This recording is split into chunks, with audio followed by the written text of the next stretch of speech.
இவ்வளோ இம்பார்ட்டன்ஸ் கொடுக்குறீங்க?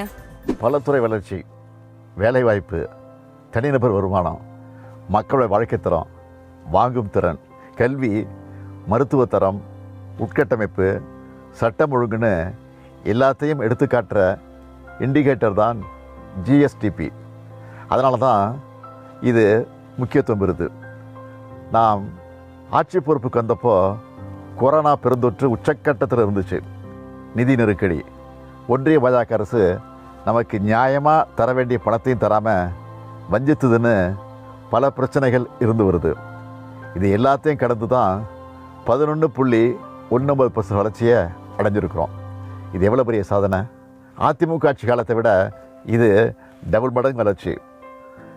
4 ஆண்டுகளில் ஆவரேஜாக 8.9% வளர்ச்சியை பெற்றிருக்கிறோம். இதை ஏன் மிகப்பெரிய அச்சீவ்மெண்ட்டாக சொல்கிறோம்னா, நான் டேட்டாவோட சொல்கிறேன்.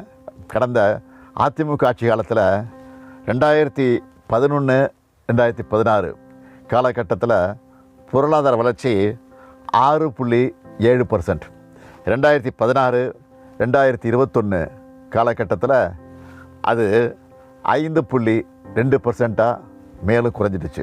கோவிட் பெருந்தொற்றுக்கு பிறகு தமிழ்நாட்டை போலவே பெரிய மாநிலங்களான கர்நாடகா 7.9%, மகாராஷ்டிரா 8.2% வளர்ச்சி அடைந்திருந்தப்போ நாம் 11.19% வளர்ச்சியை சாத்தியப்படுத்தியிருக்கோம். இது எதை காட்டுதுன்னா, நம்ம அரசு எந்த அளவுக்கு நிர்வாக திறமையோடு ஆட்சி நடத்துகிறோம் என்பதை காட்டுது. அது மட்டுமல்ல, இன்னும் சில டேட்டாவை சொல்கிறேன்.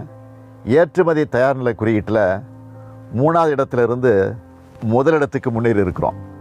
ஆட்சிக்கு வர்றதுக்கு முன்னாடி $26 பில்லியன் இருந்த தமிழ்நாட்டோட ஏற்றுமதியை $52 பில்லியன் உயர்த்தி இருக்கிறோம்.